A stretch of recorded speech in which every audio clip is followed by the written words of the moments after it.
Depreciation समझते हैं। एक आसान सी व्याख्या।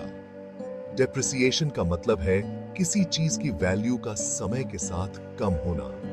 लिखा है अभिजीत चावड़ा ने। उन्होंने इसे बहुत ही सरल तरीके से समझाया है। डिप्रिसिएशन मतलब चीजों का घिसाव। जैसे जैसे समय बीतता है, चीजें पुरानी होती जाती हैं और उनकी उपयोगिता कम हो जाती है। जो चीजें हम इस्तेमाल करते हैं, समय के साथ वो घिस जाती हैं, उनकी वैल्यू कम होती जाती है। चाहे वो मशीन हो, कंप्यूटर हो या कोई और उपकरण। जैसे एक नई कार जैसे जैसे पुरानी होती जाती है, ज्यादा चलती है, उसकी वैल्यू कम होती जाती है। यह एक सामान्य प्रक्रिया है। यही वैल्यू का कम होना डिप्रिसिएशन है। यह एक आर्थिक सिद्धांत है जो हर बिजनेस के लिए महत्वपूर्ण है। बिजनेस में भी मशीनें, गाड़ियां, कंप्यूटर, ये सब समय के साथ अपनी वैल्यू खोते हैं। यह एक स्वाभाविक प्रक्रिया है। ये जो वैल्यू कम होती है, ये बिजनेस के लिए एक खर्चा होता है। इसे अकाउंटिंग में सही तरीके से दर्ज करना जरूरी है। डिप्रिसिएशन बिजनेस को इस खर्चे का हिसाब रखने में मदद करता है। इससे बिजनेस को अपने वित्तीय स्थिति का सही आकलन करने में सहायता मिलती है। टैक्स के लिए भी डिप्रिसिएशन जरूरी है। यह बिजनेस को टैक्स में छूट दिलाने में मदद करता है। बिजनेस अपने टैक्स से डिप्रिसिएशन का खर्चा कम कर सकते हैं। यह एक महत्वपूर्ण टैक्स स्ट्रेटजी है। इससे उन्हें कम टैक्स देना पड़ता है। यह बिजनेस के लिए एक बड़ा लाभ है। अकाउंटिंग में डिप्रिसिएशन एक अहम चीज है। यह बिजनेस के वित्तीय रिकॉर्ड को सटीक बनाए रखने में मदद करता है। इससे बिजनेस को अपनी एसेट्स की वैल्यू समय के साथ ट्रैक करने में मदद मिलती है। यह बिजनेस की दीर्घकालिक योजना के लिए आवश्यक है।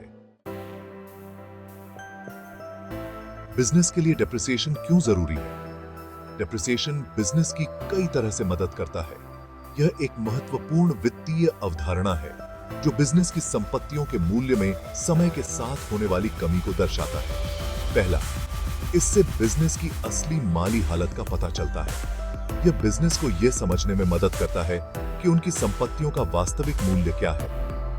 डिप्रिसिएशन का हिसाब रखने से बिजनेस को पता चलता है कि अपनी एसेट्स को इस्तेमाल करने में असल में कितना खर्चा आ रहा है। यह जानकारी बिजनेस के लिए महत्वपूर्ण होती है ताकि वे अपने खर्चों को सही तरीके से प्रबंधित कर सकें। दूसरा, डिप्रिसिएशन बिजनेस को भविष्य के लिए प्लानिंग करने में मदद करता है। यह जानकर कि उनकी एसेट्स कितनी डिप्रिसिएट होंगी, बिजनेस नई एसेट्स खरीदने और पुरानी को अपग्रेड करने के लिए बजट बना सकते हैं। यह भविष्य की वित्तीय स्थिरता के लिए महत्वपूर्ण है। यह जानकर कि उनकी एसेट्स कितनी डिप्रिसिएट होंगी, बिजनेस नई एसेट्स खरीदने और पुरानी को अपग्रेड करने के लिए बजट बना सकते हैं। यह भविष्य की वित्तीय स्थिरता के लिए महत्वपूर्ण है। तीसरा, डिप्रिसिएशन से टैक्स में फायदा मिलता है। बिजनेस अपनी टैक्सेबल इनकम से डिप्रिसिएशन का खर्चा कम कर सकते हैं, जिससे उन्हें कम टैक्स देना पड़ता है। बिजनेस अपनी टैक्सेबल इनकम से डिप्रिसिएशन का खर्चा कम कर सकते हैं, जिससे उन्हें कम टैक्स देना पड़ता है। यह टैक्स बचत बिजनेस के लिए अन्य महत्वपूर्ण कार्यों में निवेश करने के लिए उपयोगी हो सकती है। इससे बिजनेस के पास दूसरे कामों के लिए पैसे बचते हैं। यह पैसे बिजनेस के विकास और विस्तार में मदद कर सकते हैं। डिप्रिसिएशन उन बिजनेस के लिए खास तौर पर जरूरी है जिनका एसेट्स में बहुत ज्यादा इन्वेस्टमेंट होता है, जैसे कि मैन्युफैक्चरिंग कंपनियां या ट्रांसपोर्टेशन कंपनियां। इन कंपनियों के लिए डिप्रिसिएशन का सही तरीके से प्रबंधन करना अत्यंत महत्वपूर्ण है। स्ट्रेट लाइन डिप्रिसिएशन आसान और स्थिर। स्ट्रेट लाइन डिप्रिसिएशन सबसे आसान तरीका है। इसमें एसेट की कॉस्ट को उसके पूरे लाइफ टाइम में बराबर बराबर बांट दिया जाता है। स्ट्रेट लाइन डिप्रिसिएशन कैलकुलेट करने के लिए आपको दो चीजें चाहिए, एसेट की कॉस्ट और उसका लाइफ टाइम। फार्मूला है cost minus salvage value divided by useful life. जैसे एक मशीन की कीमत $10,000 है और उसका लाइफ टाइम 5 साल है। सैल्वेज वैल्यू $1,000 है, तो सालाना डिप्रिसिएशन होगा $10,000 माइनस $1,000 डिवाइडेड बाय 5, जो कि $1,800 होता है। इसका मतलब है कि बिजनेस 5 साल तक हर साल $1,800 का खर्चा दिखा सकता है। स्ट्रेट लाइन डेप्रिसिएशन सिंपल और प्रिडिक्टेबल है, इसीलिए यह बहुत पॉपुलर है।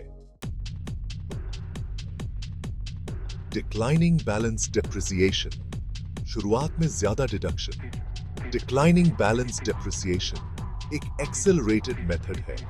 इसमें एसेट के शुरुआती सालों में ज्यादा डिडक्शन मिलता है और बाद के सालों में कम। इस मेथड में depreciation rate straight line rate का मल्टीपल होता है। जैसे डबल डिक्लाइनिंग बैलेंस में स्ट्रेट लाइन रेट का डबल रेट यूज होता है। पिछले उदाहरण को ही लेते हैं, जहां लाइफ टाइम 5 साल है तो स्ट्रेट लाइन रेट 20% होगा, जो कि 100% डिवाइडेड बाय 5 साल है। डबल डिक्लाइनिंग बैलेंस रेट 40% होगा, जो कि 20% का डबल है। यह मेथड दिखाता है कि अक्सर एसेट्स की वैल्यू शुरुआती सालों में जल्दी कम होती है। इससे बिजनेस को टैक्स में भी जल्दी फायदा मिलता है। Units of production depreciation asset के असल इस्तेमाल पर आधारित होता है। यह तरीका एसेट्स के वास्तविक उपयोग को ध्यान में रखकर उनकी वैल्यू को घटाता है। यह तरीका उन एसेट्स के लिए सही है जिनका आउटपुट मापा जा सकता है, जैसे मशीनें या गाड़ियां। उदाहरण के लिए एक फैक्ट्री में इस्तेमाल होने वाली मशीनें या एक कंपनी की गाड़ियों का बेड़ा। डेप्रिसिएशन कैलकुलेट करने के लिए आपको एसेट की कॉस्ट, उसकी साल्वेज वैल्यू, उसका एस्टिमेटेड टोटल आउटपुट और उस पीरियड का एक्चुअल आउटपुट चाहिए। यह जानकारी आपको एसेट की सही वैल्यू निर्धारित करने में मदद करती है।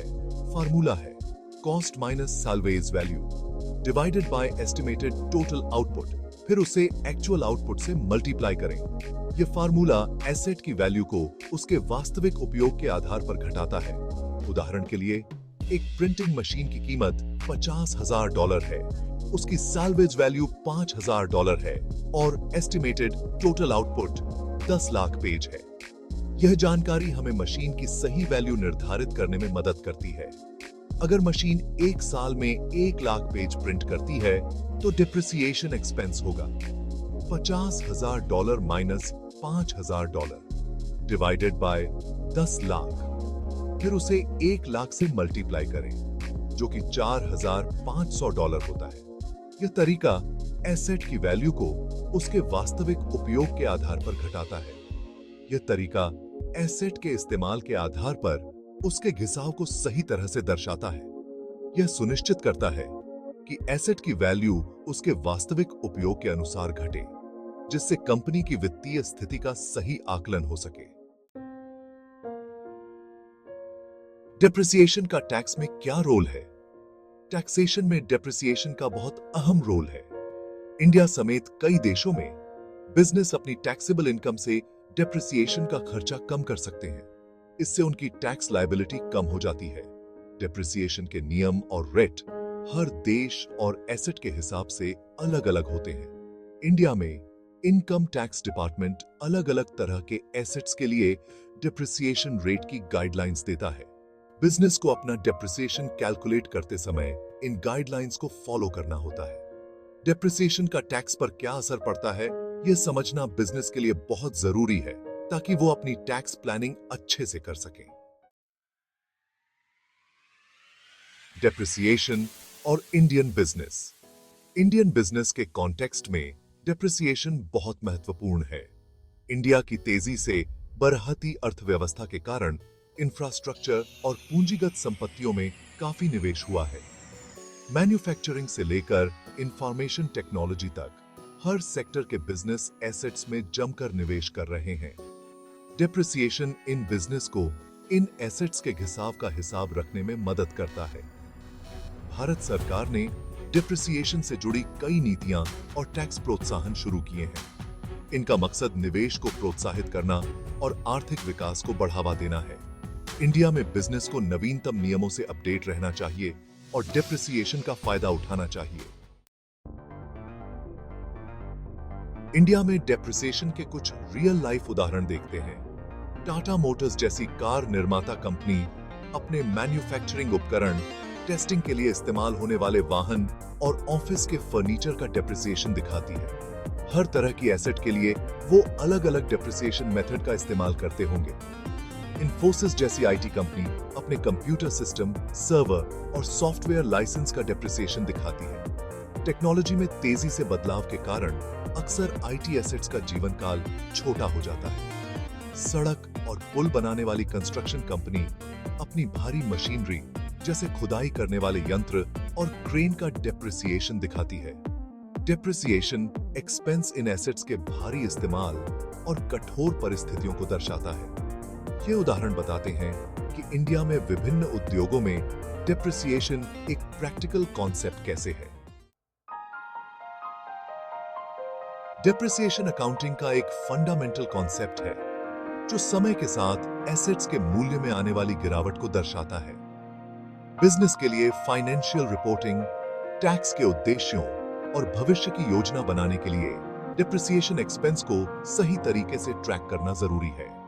बिजनेस को सही फैसले लेने के लिए अलग-अलग तरह के डेप्रिसिएशन मेथड, टैक्स का रोल और इंडियन बिजनेस के कॉन्टेक्स्ट में डेप्रिसिएशन की प्रासंगिकता को समझना जरूरी है।